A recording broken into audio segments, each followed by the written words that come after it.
Chapter 1. The Scent of Rain and Desperation. The diner smelled like stale coffee and regret.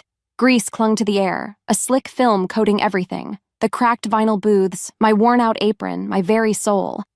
I slapped another burger onto the grill. Sizzle. Pop. It was a sound I heard in my sleep. 3 a.m, and the city outside was a monster breathing in the dark, its rainy breath fogging the windows. My feet didn't just ache. They screamed a silent, throbbing rhythm against the grimy linoleum.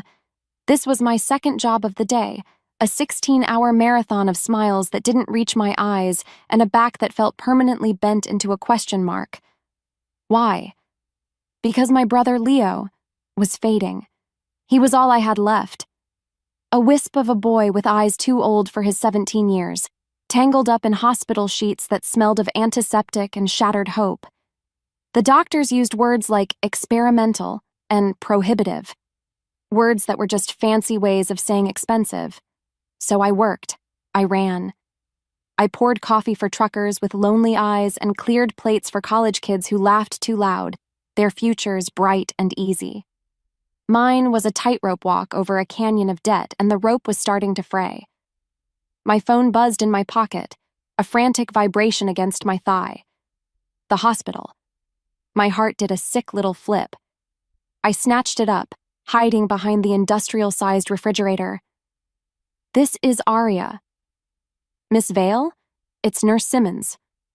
Her voice was gentle, which was always worse. "Leo had a difficult night. Dr. Evans wants to discuss adjusting his treatment plan." Adjusting. Another polite word for more expensive. A cold weight settled in my chest, heavy as stone. I leaned my forehead against the cool metal of the fridge, the hum vibrating through my bones. "I'll be there. After my class. If I can keep my eyes open through it. Business degree." The irony was a bitter pill I choked on daily. I was studying the art of making money while it bled from my fingers like sand. I needed more. Not just a little more. I needed a miracle. After my shift, the rain finally broke, washing the city grime down the gutters. I walked to my morning class, letting the cold drops soak my hair, my clothes.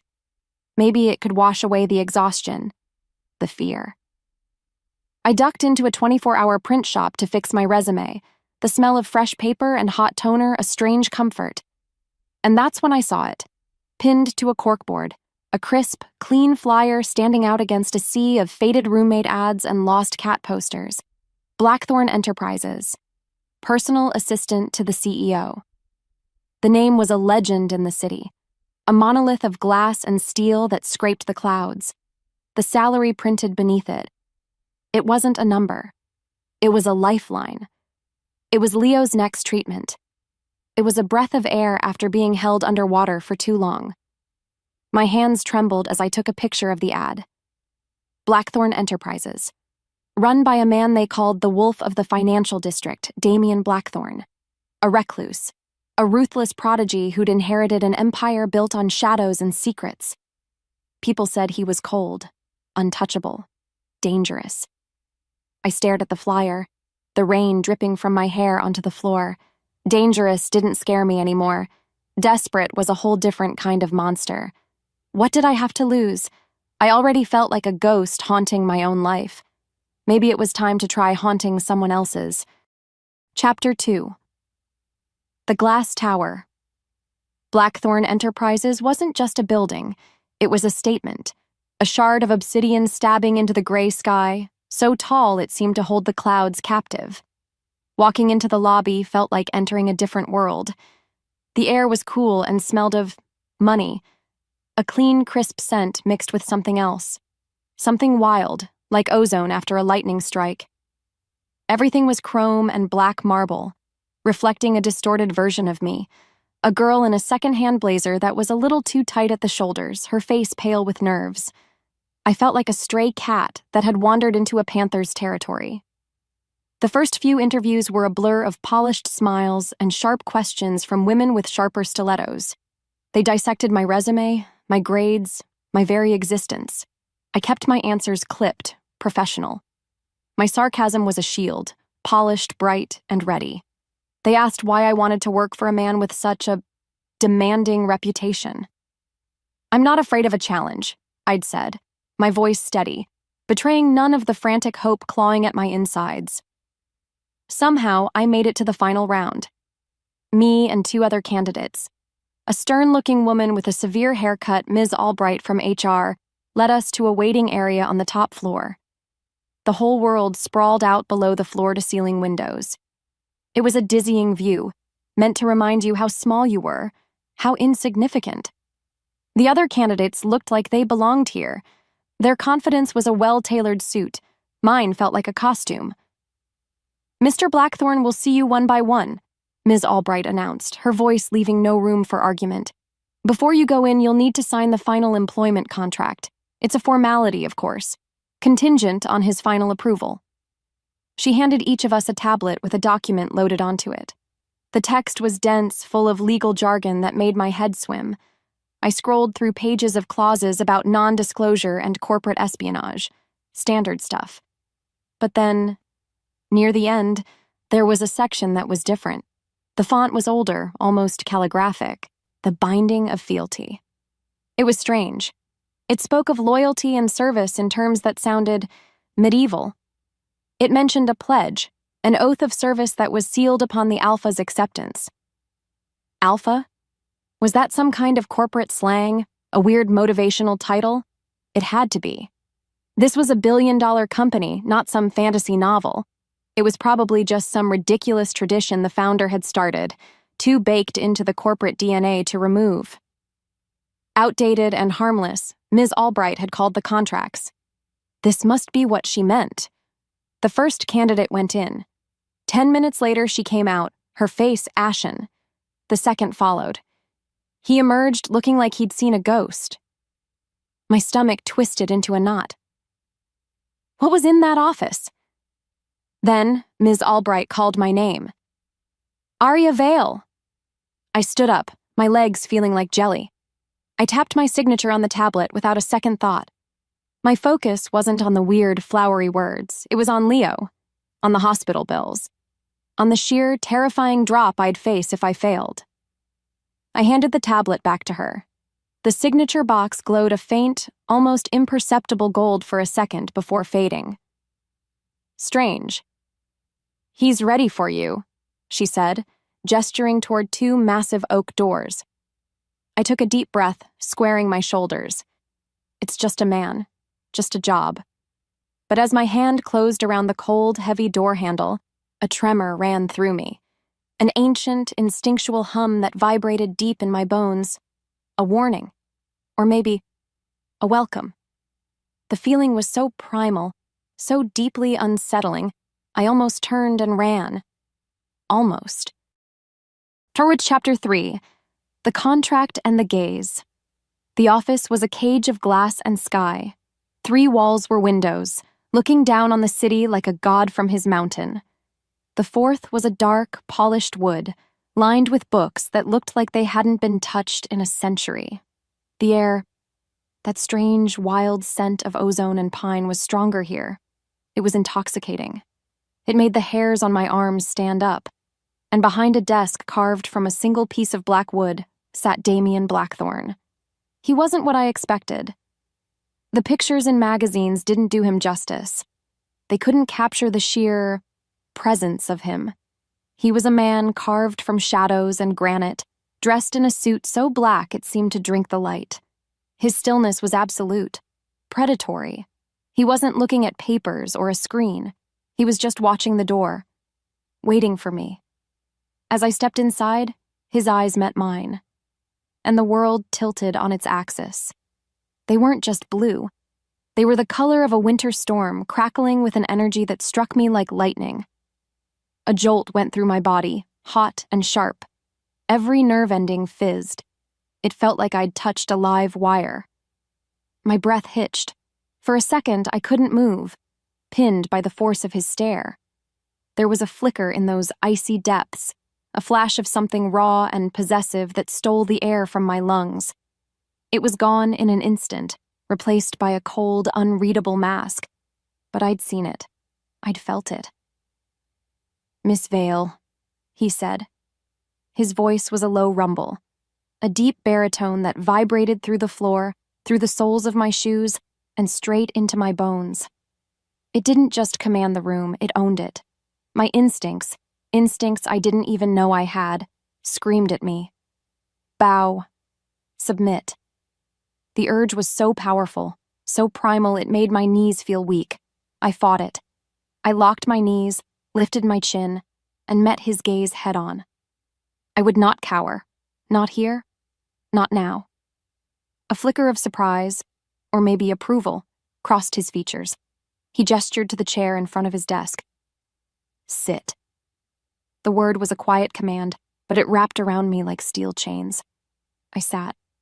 My body obeyed before my brain even caught up. The interview was short, brutal. He didn't ask about my experience or my skills. He asked what I feared, what drove me. He peeled back my layers with a few quiet, cutting questions until I felt raw and exposed. He wasn't hiring an assistant. He was assessing a weakness, or a weapon. The whole time, I felt his gaze on me, a physical weight. It felt like he could see right through my skin, right into the deepest, most hidden parts of me. And the weirdest part? Some broken, forgotten piece of me liked it. It was terrifying. "You're hired," he said finally, the words abrupt. "Ms. Albright has your schedule. Don't be late." It wasn't a congratulations. It was a dismissal. Relief washed over me, so potent it almost made me dizzy. I did it. I got the job. I got Leo his chance. I stood, my voice coming out stronger than I felt. "Thank you, Mr. Blackthorne." I turned and walked away, every step an effort of will. I could feel his eyes burning into my back. I didn't look back. I didn't dare. The moment the heavy doors clicked shut behind me, I sagged against the wall, my heart hammering against my ribs like a trapped bird. I felt shaken, haunted, marked. That ancient humming vibration was still thrumming under my skin, a forgotten song woken from a long, long sleep. What in the world had I just signed up for? The contract felt less like a document and more like a shackle, its invisible weight already settling around my soul. Chapter 4. The command weeks melted into a blur of spreadsheets, schedules, and the constant low-grade hum of anxiety that came with being in Damien Blackthorne's orbit. I learned the rhythms of his world, the sharp click of his Italian leather shoes on the marble floors, the way he never raised his voice, yet his quietest words could make a grown man tremble. I learned to anticipate his needs. Coffee, black, reports, concise, interruptions, none. The strange, electric pull I felt in his office on that first day had faded into a background thrum, a vibration I'd learned to ignore. I told myself it was just intimidation. The man was a walking storm cloud in a tailored suit. Who wouldn't be on edge? Today, the storm was raging. We were in the main boardroom, a sterile chamber of glass and steel overlooking the city. A dozen executives sat around a table that seemed a mile long, their faces tight as Damien tore apart their quarterly projections. His voice was a blade slicing through their excuses with cold, precise cuts. I stood by the wall, a silent ghost, ready to take notes or fetch documents. "And your solution is to downsize the Jackson project?" Damien's gaze was fixed on a portly man named Henderson, who was sweating through his collar. "That's not a solution. That's a surrender." "But Mr. Blackthorne, the numbers—" Henderson stammered. "The numbers are a symptom, not the disease." Damien stood, pacing before the vast window. He was energy-contained, a panther in a cage of his own making. "I need a new approach. Arya, fetch me the initial schematics for the Orion merger, the ones from my private drive." "Yes, sir." I turned to leave, my shoes silent on the plush carpet. It was a relief to escape the suffocating tension. I was halfway to the door when Damien's attention snapped back to Henderson, his voice sharp with irritation. "And you! Don't bring me problems you haven't already bled for. Stay." The word wasn't for me. It was for Henderson. A casual, throwaway command in the heat of his frustration. But it hit me like a physical blow. My body froze. One foot was half raised, ready for the next step. It stayed there. My muscles locked, turning to stone from my ankles to my neck. I couldn't move. I couldn't even blink. Panic, cold, sharp, and absolute, flashed through me. My mind screamed, "Move," but my limbs were no longer mine. They belonged to his voice, to that single, careless word. It was like being a puppet whose strings had been pulled taut. My breath caught in my throat, a strangled little gasp. The sound, small as it was, cut through the room's tension. The argument stopped. Silence descended. I could feel every eye in the room on me, a dozen pairs of confused stares. Through the roaring in my ears, I saw Damien's head turn. His stormy eyes found mine. For a split second, his expression was blank, confused. Then, comprehension dawned. His eyes widened, the cold mask cracking to reveal a flash of pure, undiluted shock. He saw my terror. He saw my rigid, unnatural posture. He understood. Oh God, he understood what had just happened. The air crackled. He took a half step toward me, his face a storm of emotions I couldn't decipher. Shock, fury, and something else. Something that looked terrifyingly like fear. He masked it in an instant. His voice, when it came, was dangerously soft. "Arya, you can go." The spell shattered. Power flooded back into my limbs so fast I stumbled, catching myself on the doorframe. My lungs burned as I finally sucked in a breath. I didn't look back. I fled. Down the hall, into the empty sanctuary of my small office, where I slammed the door and leaned against it, my body shaking with violent, uncontrollable tremors. The contract. That weird, ancient clause. It wasn't a tradition. It wasn't harmless. It was real. And it had me in its chains. Chapter 5. The Unseen Chains. The heavy oak door to my office swung open without a knock. Damien filled the doorway, his sheer size and presence sucking all the air from the tiny room. He shut it behind him, the click of the latch echoing like a jail cell locking. His face was grim, carved from stone, but I could see the frantic energy simmering in his eyes. The storm was no longer contained. "Are you all right?" The question was clipped, harsh, not gentle. I pushed myself away from the door, wrapping my arms around myself. My voice was a broken whisper. "What was that?" He didn't pretend to misunderstand. He stalked toward his desk, running a hand through his dark hair, the first crack in his perfect, controlled facade I had ever witnessed. "It's the contract, an old clause, a binding ritual." "A ritual?"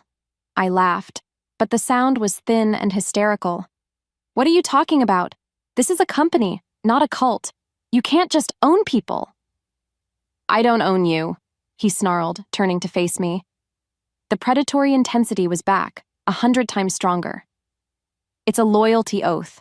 It was meant to be symbolic, ancient, something my ancestors put in place to ensure fidelity among their inner circle. It's not supposed to be active."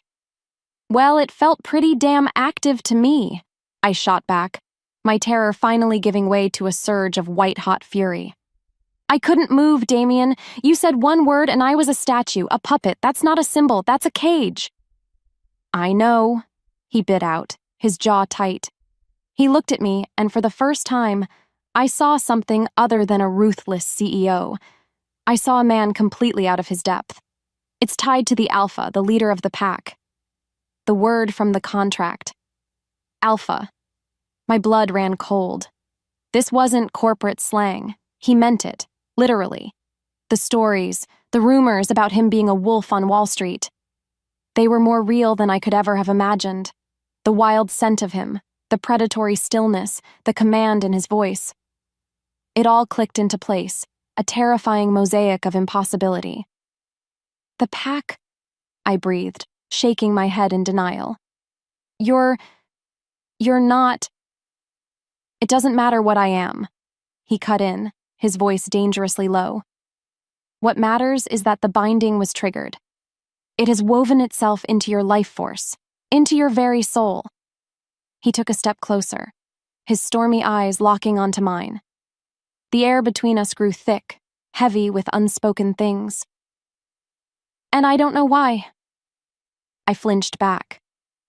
Then undo it. Tear up the contract. Fire me. I don't care. Just get this thing out of me. His expression darkened.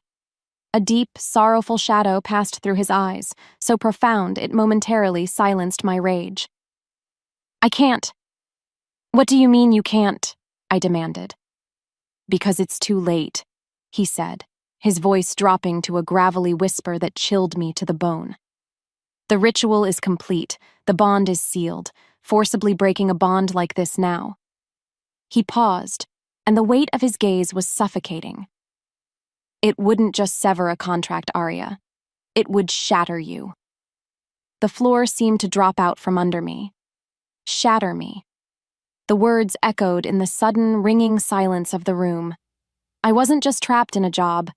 I wasn't just bound by a magical contract. My very life was now tied to this man, to this impossible, terrifying world I had stumbled into. I looked at Damien Blackthorne, the alpha, my boss, and I saw the bars of my cage. He hadn't just hired an assistant. He had shackled a soul. Chapter 6. A Gilded Cage. The days that followed were a special kind of hell. A quiet, tense nightmare played out in the silent corridors and glass-walled offices of the top floor. Nothing had changed, yet everything was different. Damien ordered me not to speak of what happened to anyone, and I had no choice but to obey. The command was unspoken now, but it was always there, a humming, invisible leash around my neck. We were co-conspirators in a secret that was suffocating me. He watched me, constantly. When I brought him coffee, his eyes would follow my hands. When I took notes in a meeting, I could feel his gaze on the back of my neck, a heavy, possessive weight. It wasn't lecherous. It was territorial. Like he was guarding a volatile secret, and I was the bomb that could explode at any moment. The air between us was a minefield of unspoken words and simmering tension. Proximity to him was a strange torture. A low, warm current flowed through my veins when he was near, a confusing hum of energy that made my skin tingle. When he left for a business trip for 2 days, a deep, aching chill settled into my bones that no sweater could warm. My body was betraying me, forging a connection I didn't want, to a man who was my captor. I tried to rebel in small ways. I wore a scent he didn't like. I made his coffee too bitter. I challenged his opinions in front of his board, using my business knowledge as a weapon. Each act of defiance earned me a dark, stormy look that was equal parts fury and something else. Something that looked dangerously like amusement. It was maddening. He was a puzzle I couldn't solve, and I was a prisoner he refused to release. My own body was becoming a stranger. One evening, I was working late, staring at my reflection in the darkened office window. The city lights glittered behind my ghostly image like 1,000 unsympathetic eyes. Frustration boiled inside me, a hot, helpless rage at my situation, at Damien, at my own powerlessness. My hands clenched into fists at my side. It's not fair. As the thought ripped through me, the heavy glass of water on my desk rattled. A tiny ripple disturbed the surface of the water, then another. I stared at it, my heart starting to pound. It was probably just a vibration from the building's air conditioning. It had to be. I looked back at my reflection, my eyes wide, and for a split second, a single, impossible heartbeat. My brown eyes flashed. Not a trick of the light, not a reflection of a passing car. They flashed with an inner luminescence, a brilliant burning gold. I gasped, stumbling back from the window. I blinked, and they were normal again. Just my own tired brown eyes staring back at me, wide with a new kind of fear. What was happening to me? Was I going crazy? Was this some side effect of the magical binding? The questions piled up, each one a new bar on my cage. The contract hadn't just trapped me with him. It had woken something up inside of me, something I didn't understand.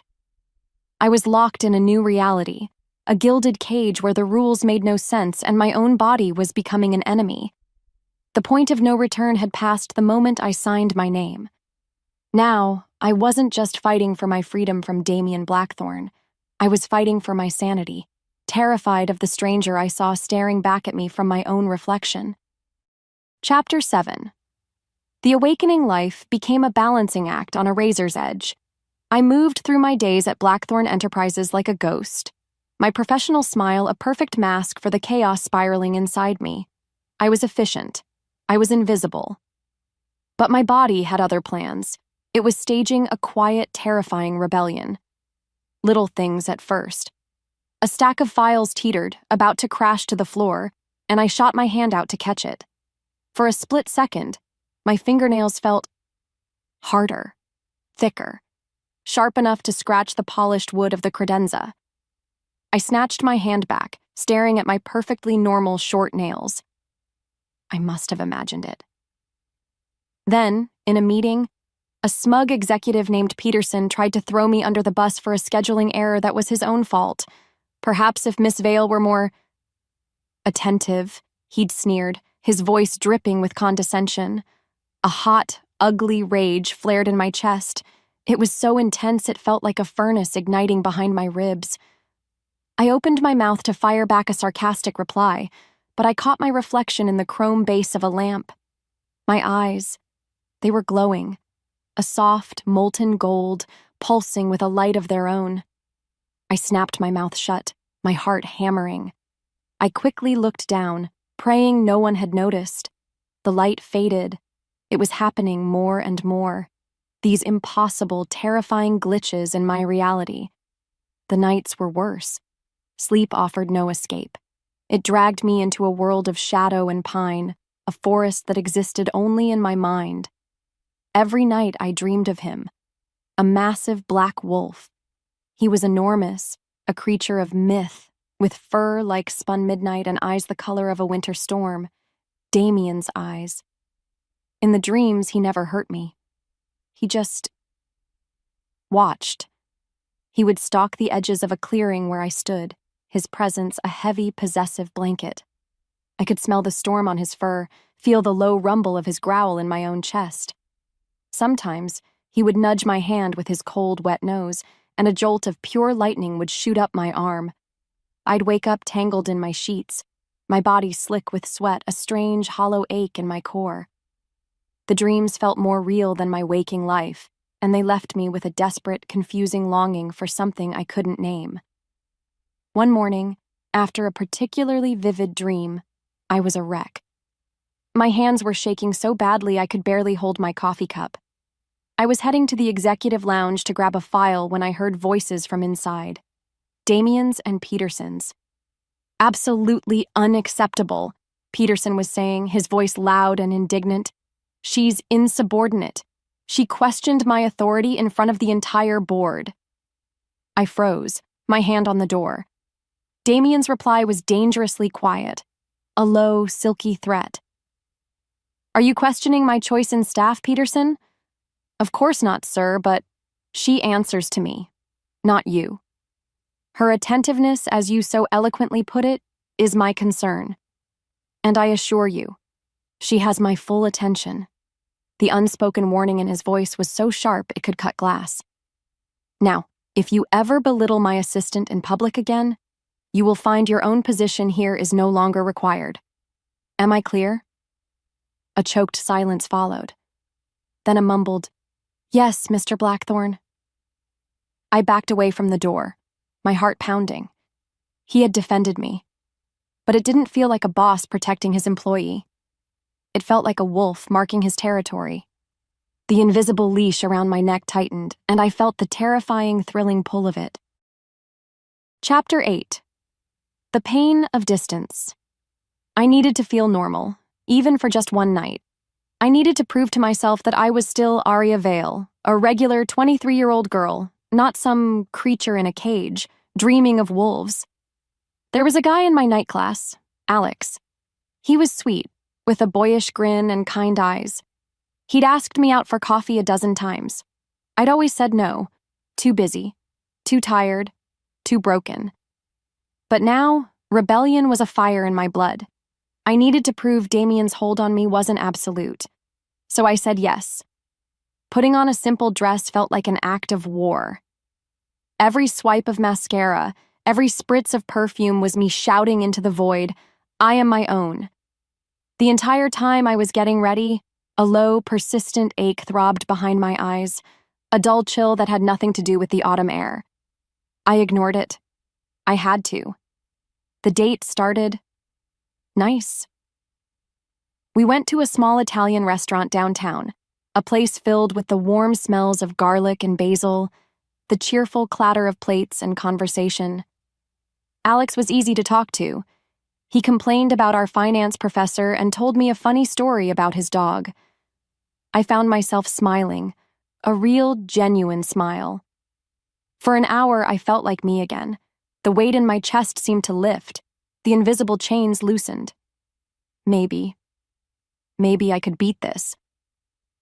Then he reached across the table and took my hand. I'm really glad you finally said yes, Aria, he said, his thumb tracing a slow circle over my knuckles. His touch was gentle, warm, and it felt like being branded with a hot iron. A sharp, searing pain shot up my arm. It wasn't just physical, it was a deep, cellular rejection, a violent no that echoed through my entire being. I gasped, snatching my hand back as if I'd been burned. Alex's smile fell. Whoa, are you okay? Did I? No, it's not you, I said, trying to force a laugh. It came out as a strangled croak. Static shock. It's this sweater. I rubbed my hand under the table, but the burning lingered, a phantom heat that made my skin crawl. The ache behind my eyes sharpened into a pounding headache. The chill I'd been ignoring seeped deeper into my bones, making my teeth chatter. The rest of the date was a disaster. I couldn't focus. I could barely follow the conversation. My body was screaming at me. Every minute I was away from the Blackthorn building, away from him, the symptoms got worse. The bone-deep chill, the feverish heat behind my skin, the relentless throb in my head. It was the bond. A leash that not only held me, but poisoned me when I pulled too far away. Alex walked me to my apartment door, his kind face etched with concern. Are you sure you're okay?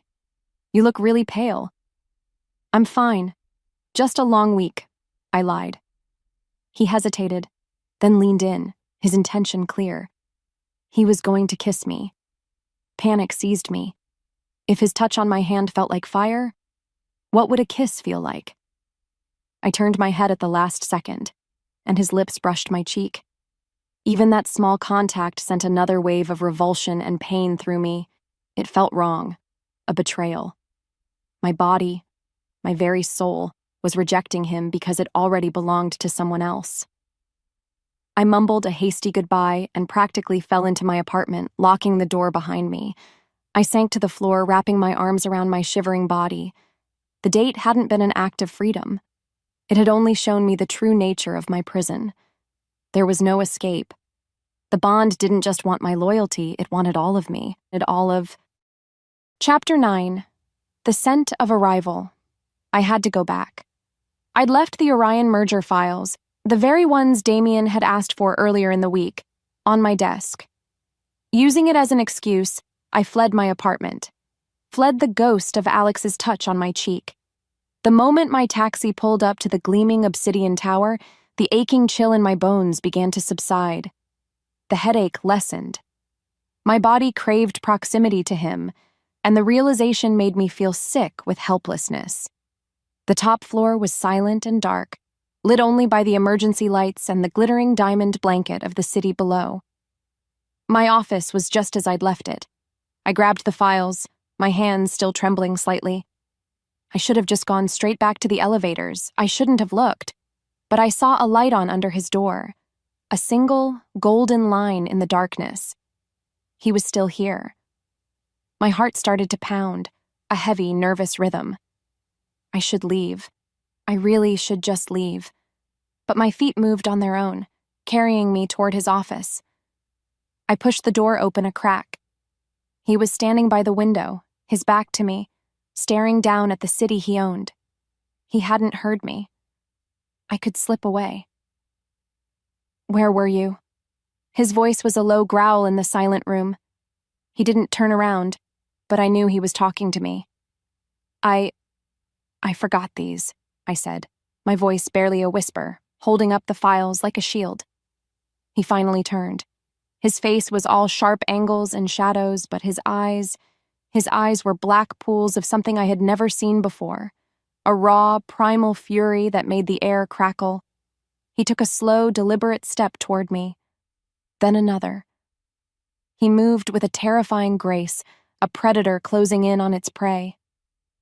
"That's not what I asked," he murmured, his voice a silken threat. He stopped right in front of me, so close I could feel the heat radiating from his body. My back was pressed against the door. There was nowhere to run. He leaned in, not touching me, but inhaling deeply, his nose just inches from my neck. A shudder racked my body. "You went out." It wasn't a question. "With him?" My blood ran cold. How could he possibly know? "I don't know what you're talking about." "Don't lie to me, Arya." His voice dropped even lower, vibrating through my chest. "I can smell him on you, the cloying, sweet scent of some human cologne. It's all over your skin, your hair." His eyes flashed, a brief, terrifying blaze of molten gold in the dim light. His control was gone. This wasn't my boss anymore. This was the Alpha, the wolf. "Who was he?" "It's none of your business," I choked out, my defiance a flimsy shield against the storm in his eyes.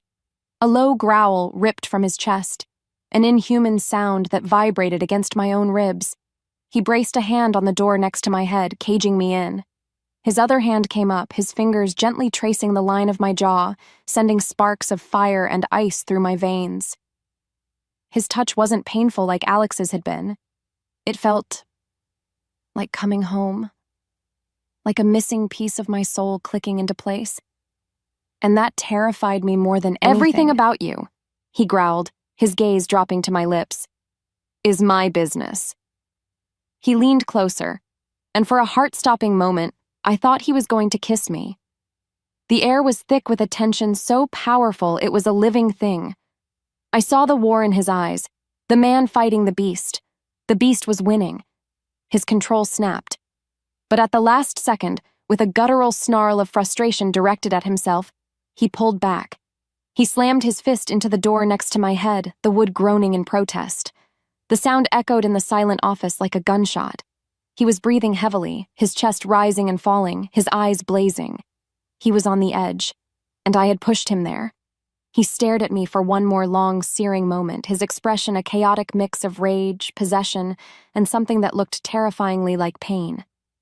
Then he turned and stalked away, leaving me trembling against the door, my heart shattered into a million frantic pieces. Chapter 10. The enemy appears. The air in the office remained thick for days, a heavy blanket of unspoken words. Damien was a storm cloud of controlled fury, his movements precise, his voice clipped. I was a bundle of raw nerves, flinching every time he came near. The memory of his raw power, of his fist hitting the door next to my head, was seared into my mind. He was a beast in a suit, and I had seen its teeth. We orbited each other in a tense, silent dance, the bond between us a humming wire of resentment and a terrifying magnetic pull. And then Cale Blackthorn walked in. He didn't have an appointment.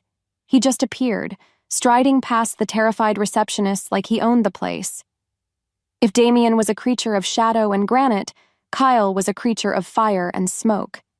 He was handsome, with the same sharp Blackthorn features as his half-brother, but where Damien's were severe, Kyle's were softened by a lazy, charming smile. His eyes, a startling shade of amber, missed nothing. He moved with a fluid, easy grace that was somehow more threatening than Damien's rigid control. "Brother," Cale said, his voice a smooth, rich baritone. He spread his arms wide, the picture of warmth. So formal. You couldn't return my calls? Damien didn't move from behind his desk. He just watched Kale, his face an unreadable mask of ice. I've been busy. Kale's charming smile didn't falter, but his amber eyes slid over to me and the warmth vanished. His gaze was sharp and probing, like a physical touch. It stripped me bare. I see that. You've acquired a new asset. He walked toward my desk, his scent, spicy and wild like cinnamon and scorched earth, making my nose wrinkle. And who might you be? Arya Vale, Mr. Blackthorn's personal assistant, I said, my voice colder than I intended. Arya, he purred, tasting the name. He leaned against my desk, invading my space. A lovely name for a lovely human girl. He stressed the word human, his eyes glinting with a secret knowledge that made my blood run cold. Tell me, Arya, how do you enjoy working for my brother? He doesn't work his pretty little assistants too hard, does he? The condescension was a slap in the face.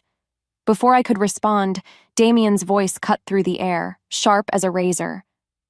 That's enough, Kyle. I'm just making conversation, Kyle said, turning back to Damien, though his eyes lingered on me. Trying to be friendly. Something you know nothing about. He pushed off the desk and began to prowl around the office, his movements sinuous. I heard the council is getting restless. They say you're still without a Luna. An alpha without his mate is unstable. It makes the pack nervous. My pack is loyal, Damien stated, his voice flat. For now, Kale countered, his smile turning sharp. But loyalty can be fickle, especially when a more suitable alpha presents himself. The threat was clear, hanging in the air between them. The two brothers were locked in a silent war, and I had just become a pawn on their chessboard. Kale's gaze flicked back to me one last time, a predatory gleam in his amber eyes that promised trouble. It was a pleasure to meet you, Arya Vale. I have a feeling we'll be seeing much more of each other. He strolled out of the office, leaving a trail of suffocating tension in his wake. I stared at the empty doorway, a cold knot of dread tightening in my stomach. Damien stood behind his desk, his hands clenched into white-knuckled fists. For the first time since this whole nightmare began, we weren't captor and captive. We were something else. We were allies against a common, smiling enemy. Chapter 11. The Storm and the Kiss. The sky broke that afternoon. The city, which had been simmering under a gray, oppressive lid of humidity, was finally unleashed.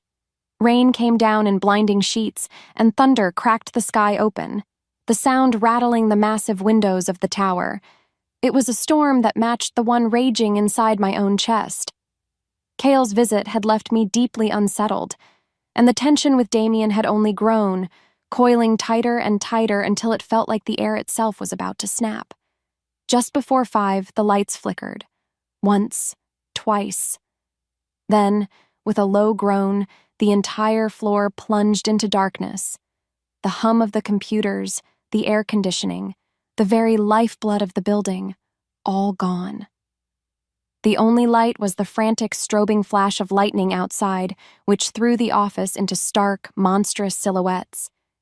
The only sound was the howling wind and the drumming of the rain. My heart leaped into my throat.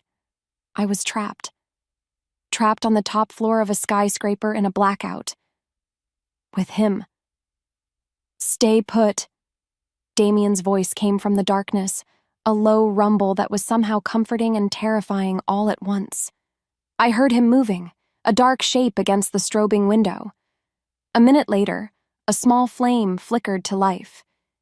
He'd found a candle on a side table, its soft golden glow pushing back the shadows just enough to see. His face was a mask of flickering light and deep darkness, his eyes seeming to burn with a light of their own. We were alone. Truly alone. The silence stretched, thick and heavy, broken only by the storm. All the pretenses, all the roles of boss and assistant were stripped away. We were just a man and a woman, trapped in a glass cage at the top of the world. The air was electric, charged with more than just the storm. It was charged with months of unspoken words, of forbidden longing, of primal, undeniable chemistry. He moved toward me, his steps slow and deliberate. I was frozen, my back pressed against the cold glass of the window, the thunder vibrating through me. He stopped in front of me, the candlelight casting a warm glow on his face. He looked haunted. The control was gone from his eyes, replaced by a raw, desperate hunger that I felt mirrored in my own soul. He raised a hand, his fingers hesitating for a moment before they brushed a stray strand of hair from my cheek. His touch was electric. A gasp escaped my lips. It wasn't the burn of rejection I'd felt with Alex. This was a jolt of recognition, a current of pure energy that sang through my veins. Aria, he whispered my name, and the sound was a prayer and a curse all at once. And then his control shattered. He didn't lean in slowly. He crashed into me. His mouth claimed mine in a kiss that was not gentle or tender. It was a storm. It was lightning and thunder and the breaking of a dam. It was raw, hungry, and desperate. A clash of wills and a surrender to fate. His lips were hard and demanding, and I met his ferocity with my own, my hands coming up to tangle in his hair, pulling him closer. All the fear, the anger, the confusion, it all melted away into this one. Searing, undeniable truth. I wanted this. I wanted him. The kiss was an explosion, a raw confession that neither of us could speak aloud. It tasted of the storm, of ozone, of secrets, and of a desperate, soul-deep loneliness I recognized as my own. For a timeless moment, there was nothing but the storm inside and out. Then, reality came crashing back. What was I doing? This was my captor, the man who held my life in his hands. With a choked sob, I tore my mouth from his, shoving against his chest. No, I gasped. The word ripped from my throat. I was furious at him, but I was 1,000 times more furious with myself, with my body's traitorous, absolute surrender. Don't ever do that again. He stared down at me, his chest heaving, his stormy eyes blazing in the candlelight, and we both knew it was a lie. Chapter 12. The Revelation I Ran. I fled the office, fled the tower, fled the ghost of his kiss on my lips. I ran through the storm-drenched streets, not even noticing the cold rain soaking me to the bone. The kiss hadn't solved anything. It had broken everything. It shattered my defenses, turning my simple black-and-white rage into a chaotic swirl of gray. I hated him for trapping me, and I wanted him with a desperation that terrified me. The conflict was ripping me apart. I needed answers. Not his answers, clouded by his secrets and his power over me. I needed my own. What was I? Why did the contract affect me this way? Why did my eyes glow gold and my body reject another man's touch? My parents. It had to go back to them. The exiles. The rule breakers. There was a storage unit on the outskirts of the city, a place I hadn't visited in years. It held the few pathetic boxes of their belongings that I'd managed to keep after they were gone. I drove there, my hands shaking on the steering wheel. The smell of dust and old memories hit me as I rolled up the metal door. Inside, under a dusty tarp, was a large wooden chest. My mother's hope chest. I spent an hour digging through it, finding nothing but faded linens and old photographs of people I didn't know. I was about to give up, the familiar sting of disappointment welling in my throat, when my fingers brushed against a loose board at the bottom. A false bottom. My heart started to hammer. I pried it open with trembling hands. Beneath it, nestled in faded velvet, was a small, leather-bound journal. My mother's. Her handwriting was a delicate looping script. I sat on the cold concrete floor and began to read. The story that unfolded wasn't the one I'd been told. My parents hadn't been banished for breaking some minor pack law. They had been leaders. They were part of a rebellion, a movement of shifters who believed the rigid, pure-blood laws of the Alpha Council were corrupt and outdated. They fought for a world where shifters could choose their own mates, regardless of bloodline. And then I saw the word hybrid. My mother wrote about the fear and prejudice they faced, about shifters with mixed bloodlines, part wolf, part something else, who were hunted down, exiled, or killed. Hybrids were feared because their powers were unpredictable, and they threatened the purity of the ancestral wolf lines. They were a challenge to the alpha's absolute power. My father. He wasn't just a wolf, he was a rare hybrid, his existence a threat to the entire council. My breath caught. I turned the page and the words swam before my eyes. A date, my birthday. Our daughter was born today, my mother wrote. Arya, she is perfect, but she carries his blood. The council knows about her. They see her not as a child, but as a weapon or an abomination. We cannot protect her. So we have done the unthinkable, an old magic, a dangerous ritual to save her life. We have bound her wolf, suppressed her hybrid nature deep within her soul. She will appear human. She will feel human. She will be safe from those who would hunt her. But the binding is tied to her life force. It can only be undone by the call of her true mate, an alpha of immense power whose soul is destined to recognize hers, even through the veil. The journal slipped from my fingers, landing with a soft thud on the concrete. It wasn't just the contract. It was me. It had always been me. I wasn't a human trapped by a wolf's magic. I was a wolf, a hybrid, who had been trapped in a human shell. Damien's bond, the alpha's call, it hadn't enslaved me. It had started to set me free. I staggered to my feet and looked at my reflection in a dusty, cracked mirror leaning against the wall. I saw the same face, the same brown eyes. But I was looking at a stranger with a dormant, mythical power sleeping in her veins. My fight wasn't for freedom anymore. It was for my very identity. Chapter 13. The Alpha's chair knowledge was power. The words in my mother's journal hadn't just given me answers. They had forged a weapon inside my soul. I was no longer a human girl caught in a supernatural storm. I was the storm. Walking into Blackthorn Enterprises the next day, the world looked different. The air hummed with a new energy. I could feel the subtle currents of power in the building, the thrum of the city, the deep, resonant presence of Damien in his office. A beacon I was now acutely, undeniably aware of. My fear was gone, replaced by a sharp, glittering curiosity. I was a new creature testing the edges of my cage, only to find the bars were part of me. This new confidence was a current under my skin. In the afternoon board meeting, I didn't just stand silently by the wall. When one of Damien's executives presented a flawed acquisition strategy, I stepped forward. The projections are wrong, I said, my voice clear and steady. Every head in the room turned to me.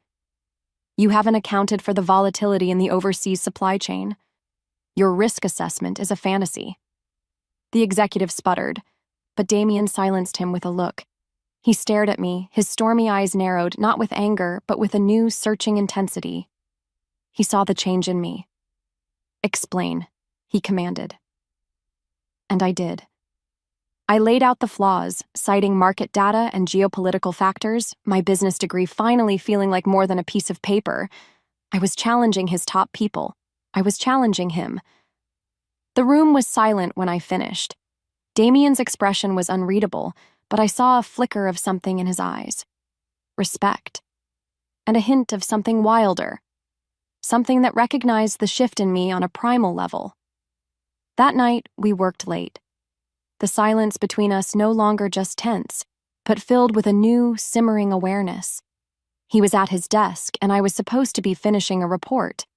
But I found my feet carrying me across the plush carpet toward him, toward the massive, throne-like chair he sat in. It was more than a piece of furniture. It was his seat of power, carved from a single piece of dark, ancient wood that seemed to pulse with a life of its own. When he looked up, I gave him a small, challenging smile. Tired of sitting on your throne, Your Majesty? I teased, my voice light. It's just a chair, Arya. No, it's not, I said softly, walking around behind him. I rested my hands on the high back, feeling a strange energy thrumming from the wood into my palms. It felt like home. On a wild impulse, I said, "Get up." He raised an eyebrow, a mix of disbelief and amusement on his face. But he stood, his gaze never leaving mine. I slid into the still warm seat. It enveloped me. Power, ancient and vast, seemed to seep into my bones from the chair. I felt dominant, strong. I leaned back, propping my feet up on his massive desk, and gave him a lazy, triumphant smirk. "It's a good view from here." The amusement vanished from his face, replaced by that raw, hungry look that made my breath catch. In 2 long strides, he was at the desk, slamming his hands down on either side of me, trapping me in the chair. He leaned over me, his scent of pine and storm filling my senses. "You're playing a very dangerous game," he growled, his voice a low vibration that shook my soul. "I'm just getting started," I whispered back. That was all it took. His mouth crashed down on mine, a desperate, consuming kiss that was 1,000 times more intense than the first. This wasn't a moment of lost control. This was a claiming, a collision of 2 forces that could no longer be denied. I met him with equal fire, my hands coming up to cup his face, my fingers digging into his skin. He groaned, a deep, guttural sound, and deepened the kiss, his body pressing me back into the powerful embrace of the Alpha's chair. His lips left mine, trailing a path of fire down my jaw to the sensitive skin of my neck. I arched into him, my head falling back. I felt the sharp points of his canines graze my pulse point. A silent plea, a desperate question. Mark me. The beast in him wanted to claim what was his. But then, he pulled back. He rested his forehead against mine, his breathing ragged, his body trembling with the force of his restraint. His stormy eyes bored into mine, filled with a tormented, beautiful sincerity. "Not like this," he whispered, his voice hoarse. "Not because of a bond or a contract or because I'm your alpha." He brushed his thumb over my lips, his touch surprisingly gentle. "Not until you choose me." Chapter 14. The Scandal. His words echoed in my heart for days. Not until you choose me. He had given me back the one thing I thought I'd lost forever. A choice. The knowledge shifted the very foundation of our relationship. The invisible leash was still there, but it no longer felt like a chain. It felt like a connection, its purpose and meaning waiting for my decision. This fragile truce, this simmering new beginning, was a secret world we had built for ourselves on the top floor of his tower, but the real world was about to come crashing in. It happened on a Tuesday. I was organizing his schedule when his private line, the one reserved for high-level pack business, buzzed. He answered, his voice calm and authoritative. "Blackthorn." I watched as the color drained from his face. The controlled mask of the CEO crumbled, revealing the grim, cornered Alpha beneath. His knuckles were white where he gripped the phone. His entire body went rigid, a statue of coiled fury. "On what grounds?" he demanded, his voice a low, dangerous growl. He listened for a moment, his eyes closing briefly in what looked like pained resignation. "I'll be there." He hung up the phone with a sharp, final click. The silence that followed was heavy, suffocating. "What is it?" I asked, my voice small. He turned to look at me, and the expression in his eyes made my stomach clench. It was a protective, furious look, the look of a wolf shielding its den from hunters. "The council," he said, his voice flat and hard as steel. "They've called a formal hearing." "A hearing for what?" "For me," he bit out, "for breaking pack law." His stormy gaze met mine, and I saw the truth of the disaster that was about to unfold. "Someone leaked the contract, Arya. Your contract." My blood ran cold. Kale. It had to be him. His smiling, predatory face flashed in my mind. He had found the perfect weapon to use against his brother. Me. "They're painting a picture," Damien continued, his voice a low, controlled rage. That I found a human, a helpless outsider, and used an ancient, forbidden binding to enslave her to my will. He laughed, a short, harsh sound devoid of any humor. They're accusing me of being a tyrant, of using dark magic to manipulate and control. The penalty for such a thing is forfeiture of my title. They could strip me of my alpha status, exile me. Everything he had, his power, his pack, his entire world, it was all at risk because of me. Guilt, sharp and bitter, rose in my throat. I'll tell them the truth, I said immediately, standing up. I'll tell them it wasn't like that. No, he commanded, his voice absolute. You will stay here. This is pack business. You are not to get involved. It's too dangerous for you. He was trying to protect me, trying to shield me from the wolves, but I wasn't the same fragile girl he'd hired. I walked over to him, stopping until we were inches apart. I looked up into his stormy, worried eyes. Your pack is accusing you because of me. Your rival is using me as a weapon. This stopped being just your business the moment you looked at me in that boardroom and told me to stay. I reached out, my hand resting on his arm. I felt the rigid muscles beneath his suit. I'm not hiding, Damien. I'm not your weakness. Let me be your strength. We face them together. He stared down at me, a war raging in his eyes. The instinct to protect me was fighting with the undeniable truth of my words. Finally, he gave a slow, reluctant nod. A fragile, unspoken pact was sealed between us. We were a united front, but as we prepared to face the council, I couldn't shake the feeling that we were walking into a storm we couldn't possibly survive. Chapter 15: The Brothers' Betrayal. Before we could leave for the council hearing, my phone rang. It was the hospital. Dr. Evans. My heart instantly seized with a familiar dread. Arya, well, it's incredible news, the doctor said, his voice filled with a genuine excitement I hadn't heard from him in years. An anonymous benefactor has stepped forward. They've fully funded Leo's inclusion in a new experimental gene therapy trial in Switzerland. It's the best shot he has, Arya, a real chance at a cure. Tears of pure, unadulterated joy sprang to my eyes. A cure. The word was a miracle. Oh my God, are you serious? They're flying him out tonight. I thought you'd want to come say goodbye before he's transferred. Yes, of course, I'm on my way, I said, my voice thick with emotion. I hung up and turned to Damien, my face beaming. It's Leo. Someone is paying for a cure. Damien's expression wasn't joyful. A dark, suspicious shadow crossed his face. Arya... Who? I don't know.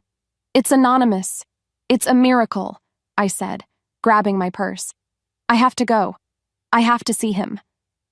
Wait, Damien said, his voice tight with a warning I didn't want to hear. This is too convenient. The timing...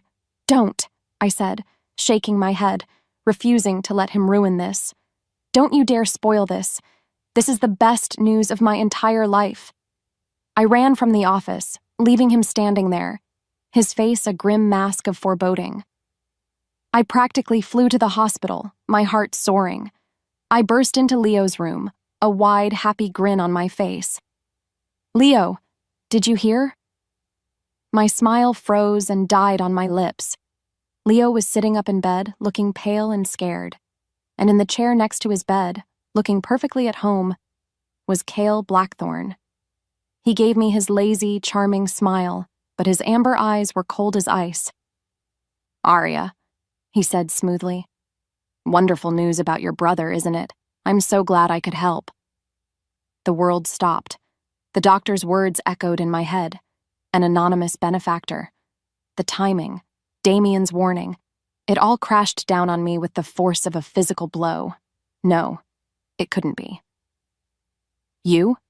I whispered, my voice trembling. Me, Cale confirmed, standing up. He strolled over to me, his presence suffocating. Gene therapy is incredibly expensive, but a boy's life. You can't put a price on that, can you? I looked at my brother, at the shame and terror in his eyes. I saw the IV in his arm, pumping the first dose of the life-saving medicine into his veins. Medicine that had been paid for with my soul. "Leo?" I asked, my voice breaking. "What did you do?" Leo wouldn't meet my eyes.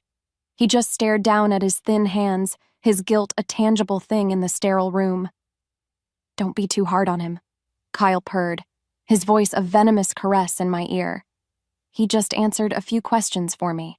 About your new job, your schedule, your relationship with my dear brother. He had used my sick, desperate brother. He had twisted my deepest love, my entire reason for being, into a weapon.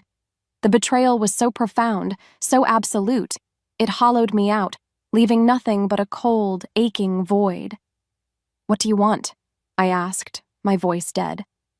"Simple," Kyle said, his smile turning sharp and predatory. "The council hearing is tonight. You will not be there. You will leave Damien. You will come with me, and in return, your brother gets to live." He gestured to the IV bag. "But if you refuse, if you side with him, well, the funding for this little miracle dries up immediately. The choice is yours, Arya." He left me there, standing in the silent, sterile room, the rhythmic beep of the heart monitor counting down the seconds of my impossible choice. My brother's life or my own soul. Cale hadn't just put Damien's throne at risk. He had taken my heart and my hope, and he had crushed them in his fist. Chapter 16. The False Choice. I walked back into Damien's office like a ghost. My feet moved, my lungs drew breath, but the part of me that felt things, the part that had soared with joy for Leo and burned with desire for Damien, was dead. It had died in that sterile hospital room under the cold, triumphant gaze of Cale Blackthorne. All that was left was a hollow, aching void and a single, grim purpose. Save Leo, no matter the cost. Damien was waiting for me, his face a mask of taut anxiety. He saw my expression, and the hope in his eyes flickered and died. "Arya, what is it? What's wrong?" I couldn't meet his gaze. I looked at the corner of his vast, empty desk, focusing on the sharp, clean lines. If I looked at him, I would break. "I'm leaving," I said, my voice a dead, flat thing. The silence that followed was absolute. I could feel his shock, his disbelief. It was a physical force in the room. "Leaving?" he finally repeated, his voice dangerously soft. "Leaving the job? Arya, what did he do to you?" "He did nothing," I lied, each word a shard of glass in my throat. "He made me an offer, one I can't refuse." I finally forced myself to look at him, constructing a mask of cold indifference. He's going to take care of my brother, everything he needs, for the rest of his life. Damien stared at me, his stormy eyes searching my face, trying to find the truth, trying to find the woman who had kissed him with such fire in this very room. "And what does he want in return?" he asked, his voice a low growl. "Me," I said simply. The word hung between us, ugly and final. He laughed, a harsh, broken sound that held no humor. "No," he said, shaking his head. "No, I don't believe you." He took a step toward me, his hand reaching for mine. "Arya, this is a trick, a game. Don't let him manipulate you." "It's not a game," I snapped, snatching my hand back. "It's my choice." I put every ounce of my remaining strength into the lie, making it as cold and cruel as I could. "You offered me a choice, Damien, and this is it. I choose him. I choose my brother's life over this."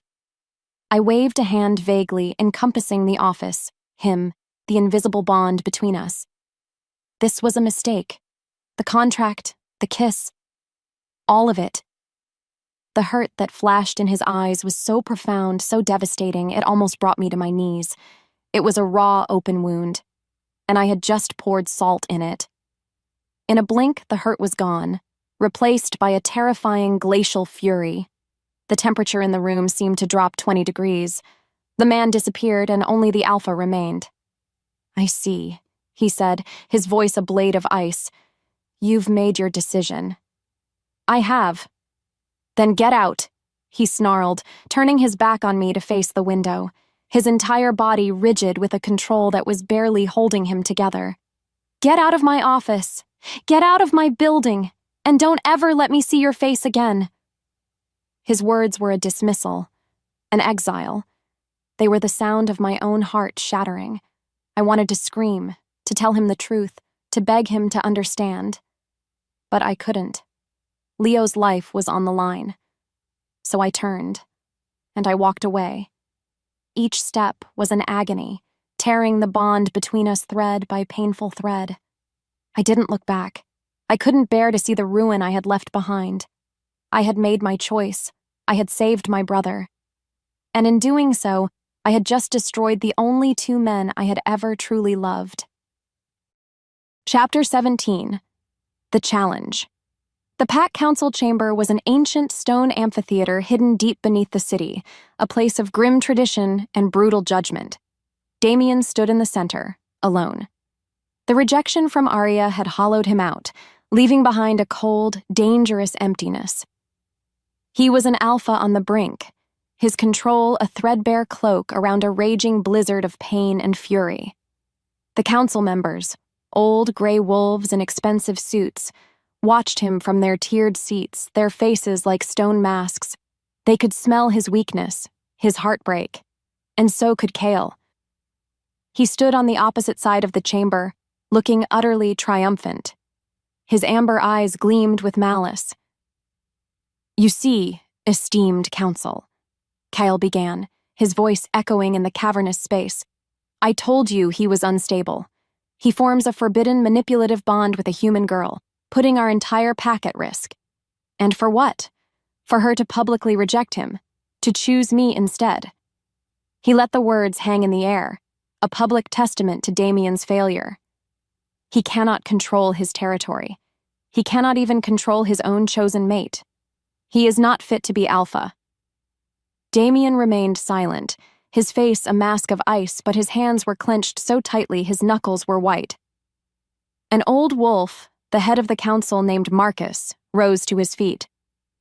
"These are grave accusations, Kale, but the woman's rejection of Alpha Blackthorn does indeed cast a shadow on his authority." "A shadow I am prepared to remove," Kale said, his voice ringing with false sincerity. He took a step forward, a predatory smile playing on his lips. "I will not stand by and watch my brother's weakness destroy this pack. Therefore, I invoke the old law, the right of challenge." A collective gasp went through the chamber. The right of challenge. Trial by combat. It was a brutal, bloody tradition that hadn't been used in over a century. A fight to the death for absolute power. Marcus's eyes widened. "The right is absolute, Kale. The winner takes all. The loser forfeits everything." "I am aware," Kale said, his gaze fixed on Damien. A direct, final challenge. "I challenge my brother, Damien Blackthorn, for the title of Alpha of this pack." Damien's head snapped up, his stormy eyes blazing with a sudden, murderous fire. The pain was gone, replaced by pure, unadulterated rage. This was a language he understood. Violence. "I accept." Damien's voice was a low growl that vibrated through the stone floor. Kale's smile widened. "Excellent. The throne. And all that comes with it." He paused, letting his gaze sweep across the council members before landing back on Damien. "As is tradition, the winner claims the pack, the territory, and all assets of the loser." He let the words sink in, then delivered his final devastating blow. "Including any and all active bonds. I claim the right to the bond with the human girl, Arya Vale." The chamber erupted in murmurs. This wasn't just a challenge for power anymore, it was a challenge for her. To claim her bond was to claim her soul. She would be the victor's prize, her will, her choice, rendered utterly meaningless. She was no longer a person. She was property. Marcus looked at Damien, whose face had become a mask of horror. He had just cast her out, and now his greatest enemy was about to claim her as a spoil of war. "The law is clear," Marcus declared, his voice heavy with finality. "The right of challenge is invoked. The combat will take place at moonrise in 3 days' time. The prize, the throne, and the woman." Chapter 18: The Cage and the Beast. I didn't even make it back to my apartment. As I stepped out of the taxi, my body numb, my heart a dead weight in my chest, they appeared from the shadows. 2 hulking figures, their faces grim. They didn't say a word. They just grabbed me. Rough hands clamped down on my arms, lifting me off my feet like I was nothing. I didn't have the strength to fight, or even to scream. My throat was raw from unspoken grief. I was property now. The prize. And the prize had to be secured. They threw me into the back of a black van. The world was a blur of streetlights and darkness, and then nothing. They dragged me from the van and into a cold, damp space that smelled of earth and stone. I heard a heavy metal door clang shut, the sound of a bolt sliding home echoing in the oppressive silence. And then I was alone. In the dark. It was a cage. Or a cell. I couldn't see the walls, but I could feel them closing in. The finality of it all crashed down on me. I had sacrificed everything. My love. My freedom. My very soul. I had pushed Damien away, letting him believe I'd betrayed him, all to save Leo. And what had it gotten me? A cage. My choice had meant nothing. I was still just a pawn, a thing to be won or lost in a battle between monsters. The betrayal, the sacrifice, the helplessness. It was too much. The carefully constructed walls I had built around my heart, the control I had fought so hard to maintain, it all shattered. A deep, guttural sob ripped from my chest, a sound of pure, animalistic agony. And with it, something broke deep inside my soul. A crack. A tremor. The ancient magic my mother had used to bind my wolf, weakened by the constant pull of Damien's bond, strained by my own emerging powers, finally gave way under the crushing weight of my despair. It was not a gentle awakening. It was a violent, explosive birth.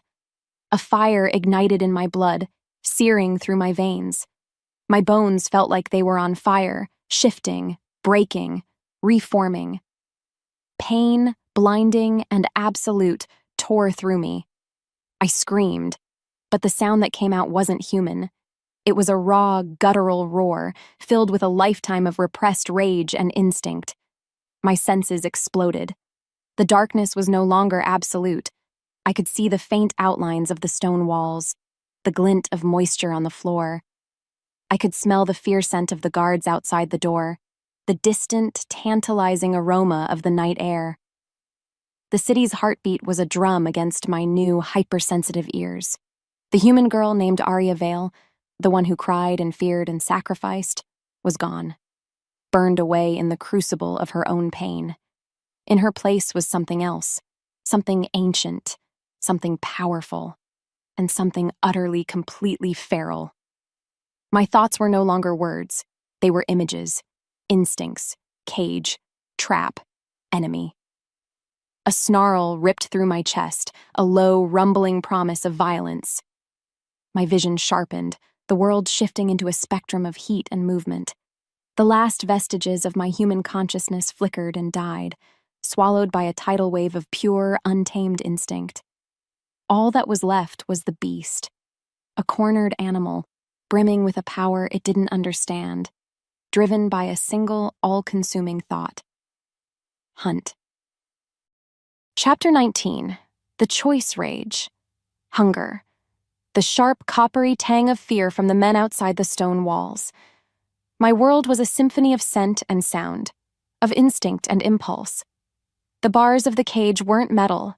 They were the lingering phantom memory of a girl who cried. That girl was gone. Now there was only the hunt, the need to break free, to rend and tear. My claws, now real and sharp as daggers, scraped against the stone floor, a hungry, rhythmic sound in the darkness. I was power. I was fury. I was a tempest trapped in a bottle.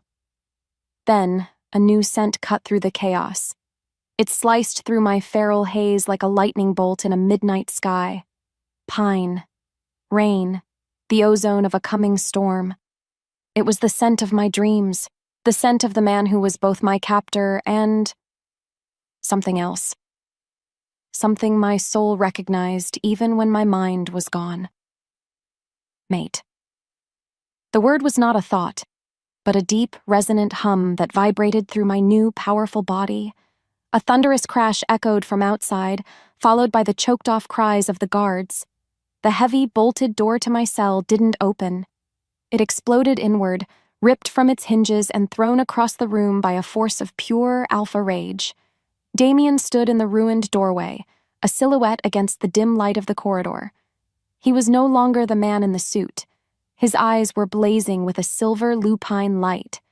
His power rolled off him in waves, a physical presence that should have challenged me, that should have sent my own feral instincts into a frenzy of dominance and aggression. But it didn't. He looked at me, at the creature I had become, crouched in the corner, a low growl rumbling in my chest, and his face wasn't filled with horror or fear. It was filled with a devastating, breathtaking reverence. He didn't see a monster. He saw me.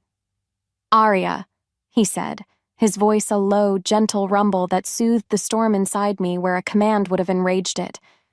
He took a slow step into the cell. I snarled, a warning. He stopped. He didn't try to dominate me. He didn't raise his voice. He did something I could never have expected. He slowly, deliberately, went down on one knee. He lowered his head, exposing his neck in the ultimate act of shifter submission. An alpha, kneeling, not to a rival, but to me. He made himself utterly, completely vulnerable. "I won't command you," he said, his voice thick with an emotion that cut deeper than any claw. "I won't force you. The bond, the contract, none of it matters if you aren't you." He lifted his head, and his blazing silver wolf eyes met mine. They were filled with an aching, desperate love. "They want to make you a prize. I won't let them, but I won't make you a prisoner either." He stood, backing away toward the broken doorway, leaving my path to freedom completely open. "Choose me, Arya," he pleaded, his voice cracking, "or walk away. Be free, run and never look back, but whatever you do, choose." His words, his vulnerability, his unwavering respect for my choice even now when I was more beast than woman. They were a key. They slid into the lock of my feral mind and turned. The rage receded, the primal instincts quieted, and deep within the heart of the beast, the soul of Arya Vale, now forged in fire and armed with claws, began to stir. I looked at the man who was willing to lose everything for my freedom, and for the first time, I felt the bond not as a chain, but as an anchor. With a shuddering breath that was half growl, half sob, I took a single, shaky step toward him. I chose. Chapter 20. The plan. The moment I chose him, the world shifted. The feral storm inside me didn't vanish, but it calmed, the raging waves receding to a deep, powerful tide under my control. My bones ached as my body shifted back, not to the weak human form I once knew, but to something new. I was still me, but stronger. My senses were still heightened, the world a vivid tapestry of scent and sound. The power, the wolf, the hybrid. It was no longer a monster tearing me apart from the inside. It was just me. Damien watched the transformation, his expression filled with wonder. He didn't rush me. He just waited, his presence a solid, unwavering certainty. When I could finally stand, steady on my own 2 feet, I looked at my hands. My nails were normal, but I knew with a deep cellular certainty that I could turn them into claws in a heartbeat. The golden glow in my eyes had faded to a warm, simmering ember. "Arya?" he whispered, his voice full of hope. "I'm here," I said. My own voice sounded different, deeper, more resonant, more real than it had ever been. "I'm me." A wave of relief so profound it was almost painful washed over his face. He closed the distance between us in a single stride and wrapped his arms around me, pulling me against his chest. It wasn't a kiss. It was something more. A desperate, grounding embrace. I buried my face in his neck, inhaling the scent of pine and storm, the scent of my mate. I held on to him just as tightly, feeling the solid, steady beat of his heart against mine. We had found each other in the wreckage. Cale did this, I said against his skin. Leo. The word was a pang of grief, but the all-consuming despair was gone, replaced by a cold, hard anger. I know, Damien murmured into my hair. We'll fix it. I'll fix it. But first, we have to survive tonight. He pulled back, his hands framing my face, his eyes searching mine. The trial. It's at moonrise. I looked at the sliver of moon visible through a high, barred window. It was already climbing the sky. We didn't have time. He challenged you for the throne and for me, I said, the words tasting like poison. They want to watch you fight for me like I'm a piece of property. I'll fight, he said, his voice a low growl. I'll tear him apart. No, I said, a new fierce certainty hardening my voice. I pulled away from him, my mind clear and sharp, my new hybrid instincts and my human intellect working in perfect, deadly harmony. No, you won't fight for me. I looked him straight in the eye, my own glowing with a faint golden light. You'll fight with me. He stared at me, his eyes widening in shock. Arya, that's impossible. The prize is not allowed to fight. Then we break the law, I said, a feral smile touching my lips for the first time. The plan was simple, it was desperate, it was insane, and it was the only way. I am not a prize to be won. I am not a bond to be claimed. I am a participant in this war. Cale wants a show? We'll give him one. He challenged an alpha. He didn't realize he was challenging a hybrid, too. Damien looked at me, at the newfound power radiating from me, at the unshakable resolve in my eyes. The shock on his face melted away, replaced by a slow, dangerous smile of his own. He was looking at his equal, his partner, his Luna. Together, he agreed, his voice a vow. And in that moment, we weren't just two souls bound by fate. We were a single unified weapon aimed directly at the heart of our enemies.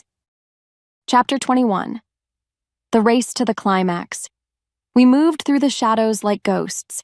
Damien knew the city's hidden ways, the forgotten service tunnels and dark alleyways that form the secret circulatory system beneath the glittering facade of his empire.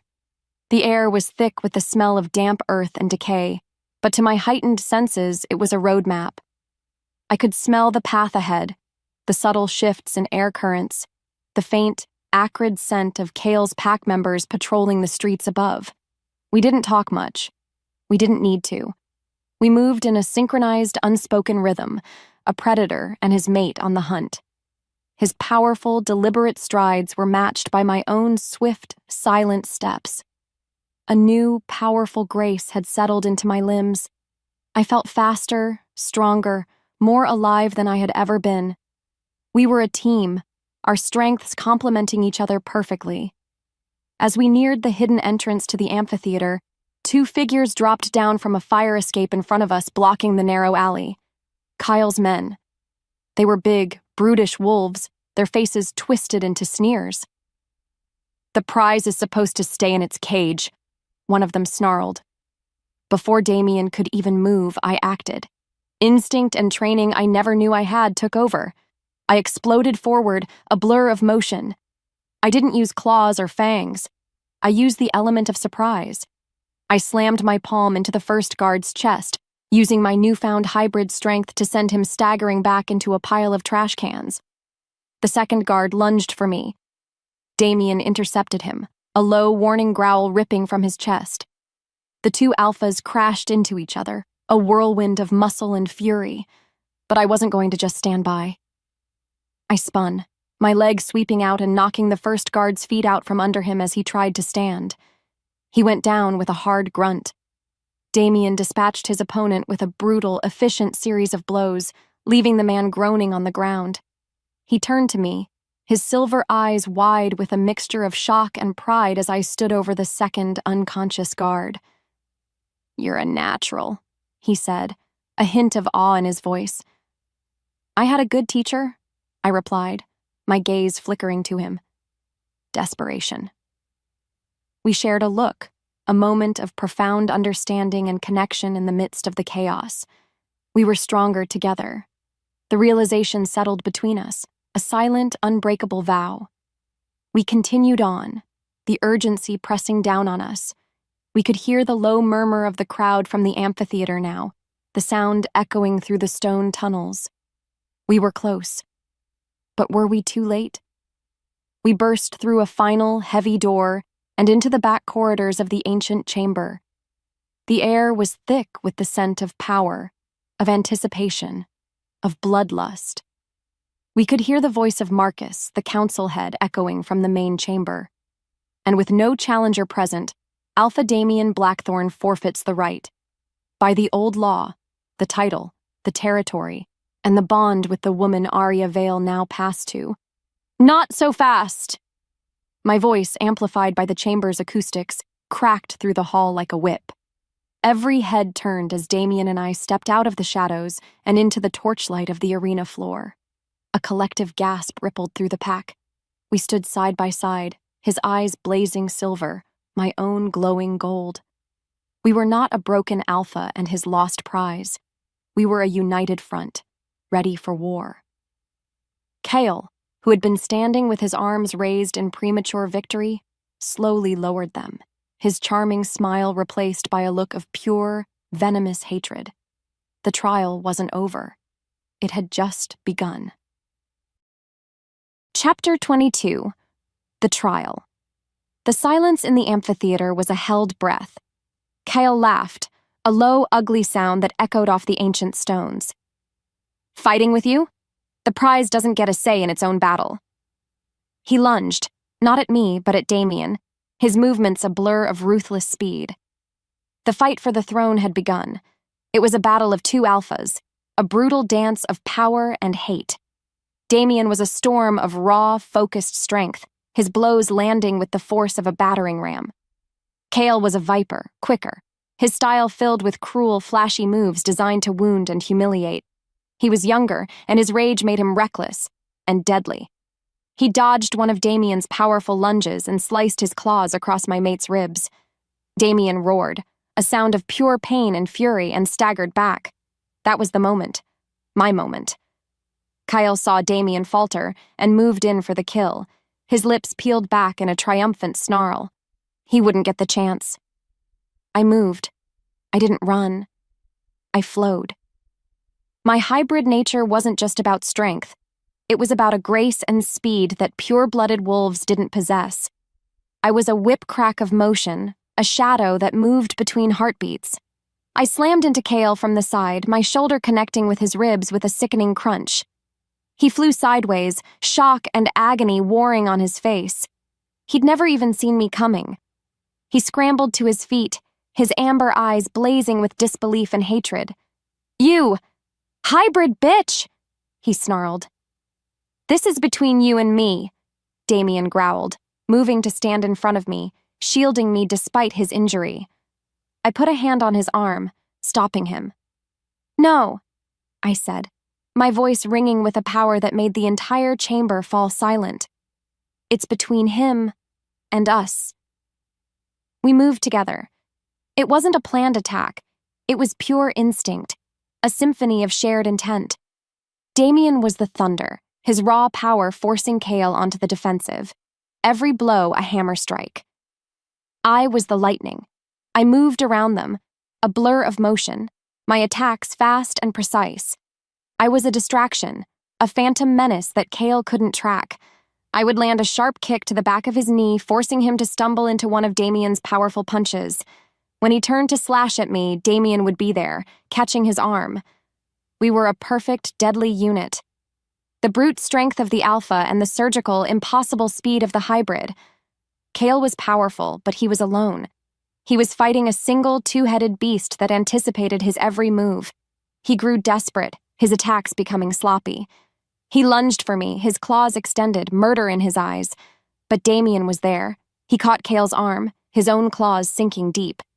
And I was there too. I didn't use claws. I drove my fist, hardened with a strength I never knew I possessed, into Cale's jaw. The crack echoed through the chamber. Cale's eyes rolled back in his head, and he collapsed to the stone floor, a broken, unconscious heap. Silence.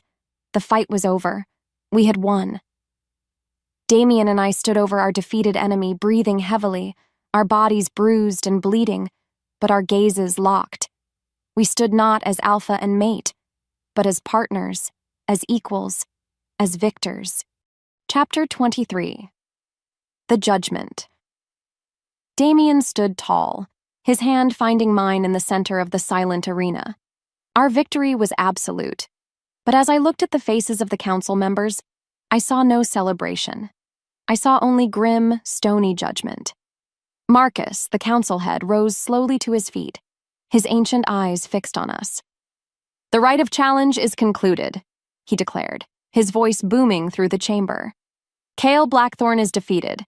Damien Blackthorn remains alpha."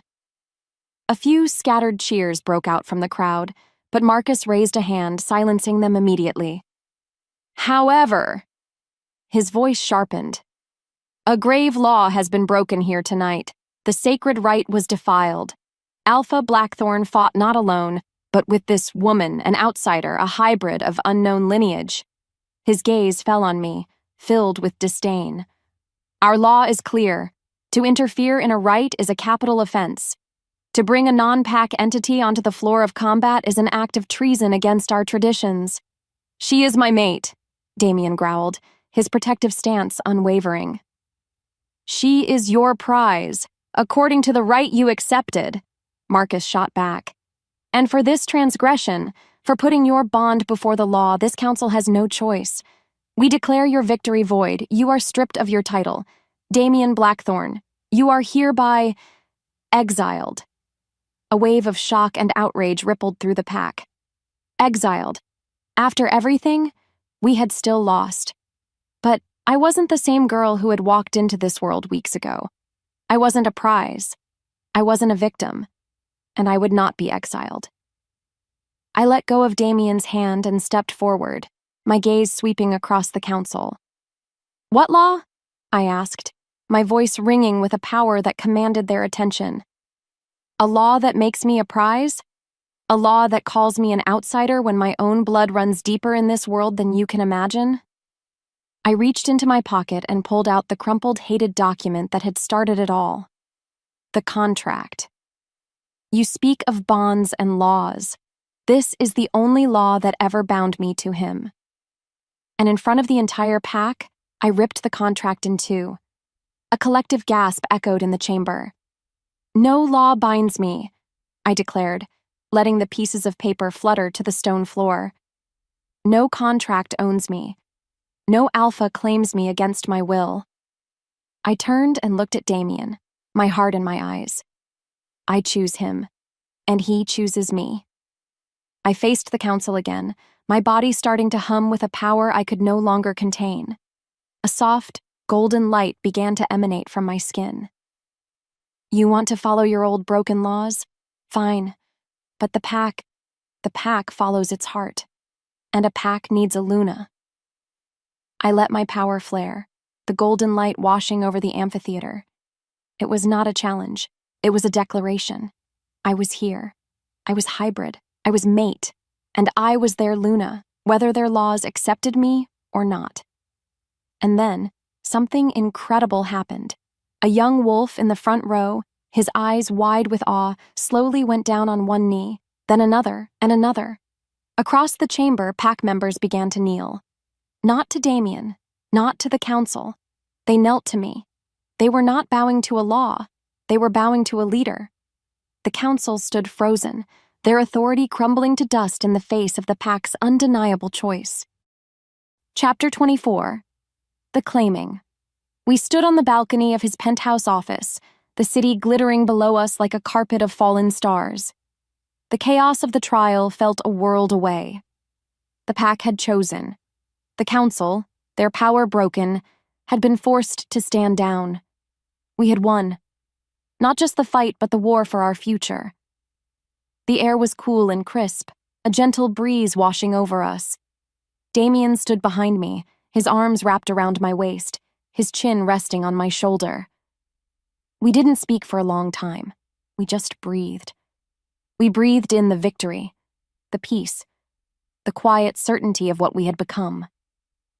"I never thought this was possible," I whispered, looking out at the endless city lights. "To feel free." "You were never my prisoner, Arya," he murmured against my hair, his voice a low, reverent rumble. "You were the one who freed me." He was right. He had been trapped in his own cage of control and grief, and I had been the key, just as he had been mine. He turned me around to face him. The moonlight softened the hard lines of his face, and his stormy eyes were filled with an emotion so deep, so profound, it stole my breath. It was a look of pure, unconditional love. He had seen me at my most broken, my most feral, and my most powerful, and his love had never wavered. "You chose me," he said, his voice thick with wonder. "I'll always choose you," I replied, my voice just as soft. He leaned in and kissed me. It wasn't the desperate, hungry kiss of the storm, or the possessive kiss in his chair.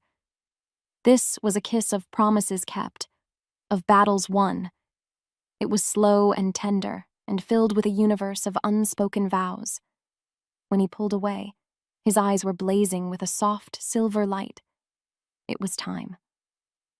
"Arya Vale," he whispered, his voice shaking with the weight of the moment. "My mate, my partner, my Luna." He gently tilted my head to the side, exposing the curve of my neck. I felt no fear, only a deep, soul-shaking sense of rightness. This wasn't an act of possession. It wasn't a claim of ownership. It was the final, physical seal of a choice we had both freely made. He lowered his head, his lips brushing against my skin, sending a shiver of pure bliss through my entire body. Then, I felt the sharp pressure of his fangs. It wasn't a savage bite, but a slow, deliberate claiming. A spark of pure energy ignited at the touch, a white-hot starburst that exploded through my veins, binding us together on a level beyond magic, beyond law, beyond life itself.